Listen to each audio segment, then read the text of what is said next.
psychologist Snehal Singh, a mental health professional and a forensic psychologist consultant. Today I'm going to talk about something very important and equally interesting to some people.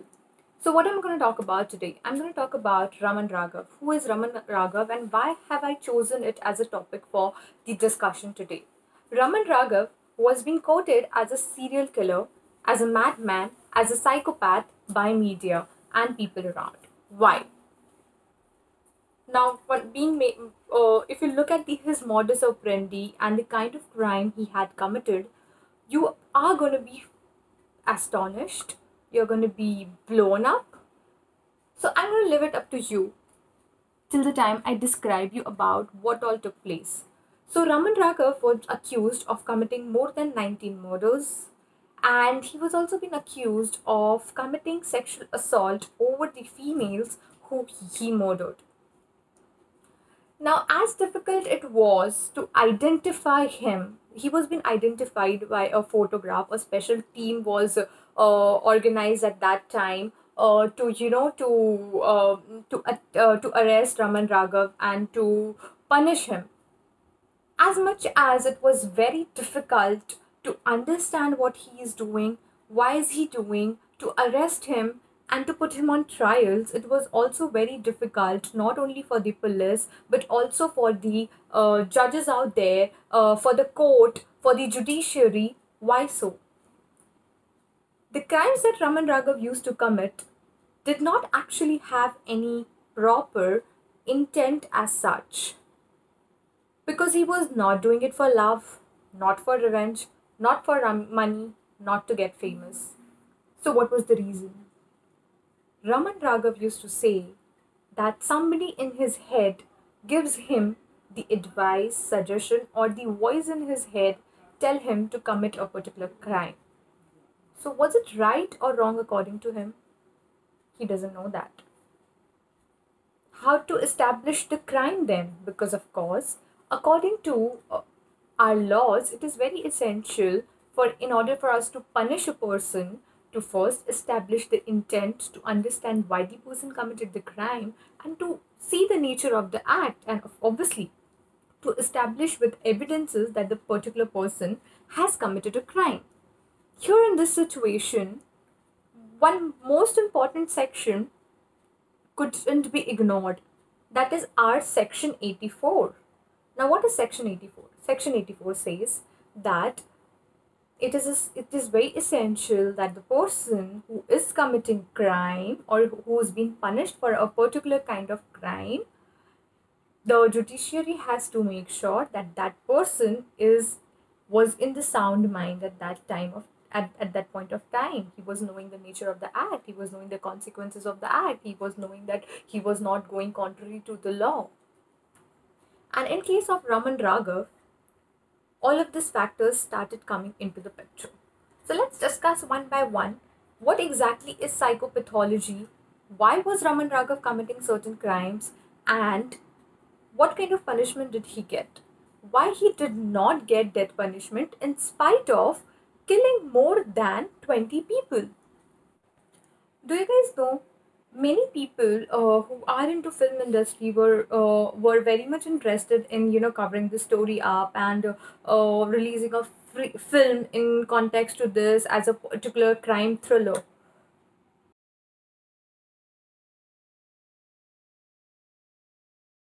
But so about Ram, somebody who is into film industry, he said that he has initially planned a film thriller on Raman Raghav.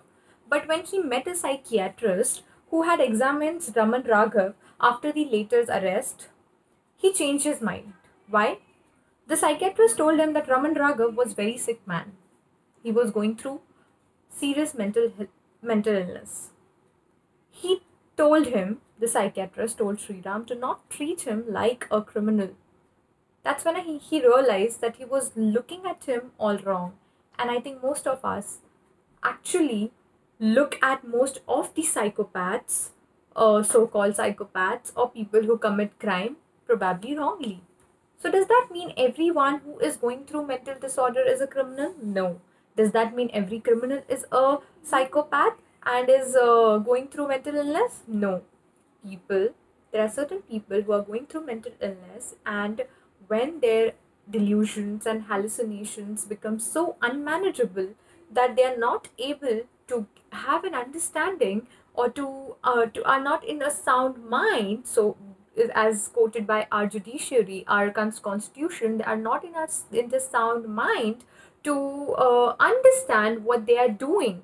In that situation, it becomes very essential for the judiciary to not treat them like a criminal, but to treat them like a person who is going through mental health issues. Now, what was Raman Raghav going through? Raman Raghav, as who's been called as Thambi, and various other names, he was going through chronic paranoid schizophrenia. What is chronic paranoid schizophrenia? It is a serious mental health issue or a mental health condition where an individual, and he was also experiencing auditory hallucinations, which means he was experiencing voices in his head that were telling him to do certain things. And at a point, it became so dominant that he could not get into the grasp of his own understanding, and he couldn't make decisions, rational decisions for himself, and ended up committing crime and ended up harming people, almost to the extent of, or what almost, he murdered more than 20 people. Now, what is the reason? Is only Raman Raghav to be blamed for it? No. Why? That is because nobody chooses to go through mental health condition. And if somebody is going through a mental health condition like Raman Raghav, it is our responsibility as citizens and government of our country to understand that what can we do for mental health conditions in our country, rather than just labeling those people, or rather than just putting them on trial and giving them punishments, or putting them behind bars. Is it something that's going to help? No. Why? That's because, as we say that nobody chooses mental health condition, it also means that most of the times it is preventable. Most of the times it's curable. Sometimes it is treatable and not curable. In situation of Raman Raghav, what he was going through was not curable. It was treatable to a certain extent. It has been said that when Raman Raghav was arrested, after that, when he had to be put on trial, at that time there were questions like, is he competent enough to stand up for a trial? Now, what do we mean by being competent enough to stand for the trial, or what does it mean to not being competent enough to stand for a trial? That is to go for a judiciary. That is because so one of the most important factors in that situation matters is that a person is only fit to stand for trial if the person is if the psychiatrist or the mental health professionals are able to prove his competency in the court. Also, it is very essential. Now, just merely having a mental health disorder is not enough for you to be, to get rescued in the case of not getting a death punishment or not getting a particular punishment. Is because what has to be also proven in the court by a forensic psychologist or a psychiatrist is that the particular individual, the particular person was not in the sound state to understand the kind of crime he or she has committed, and to understand the consequences, and to understand that he or she is harming somebody, and was genuinely not able to control it. Now, when all of these reasons are being established, only then the punishment the person is getting could be so in Raman Raghav's condition situation, it was been proven by the board of psychiatrists, by the people, mental health professionals, that he was going through chronic schizophrenia, and wherein Raman Raghav was also going through auditory hallucinations, where he used to say that there is ek bada kanun hai, which means there is something more than what he is seeing in the country right now. And he used to feel that there are three governments functioning in the country: Akbar government, British government, and Congress government. And whatever he gets advices from is above them all.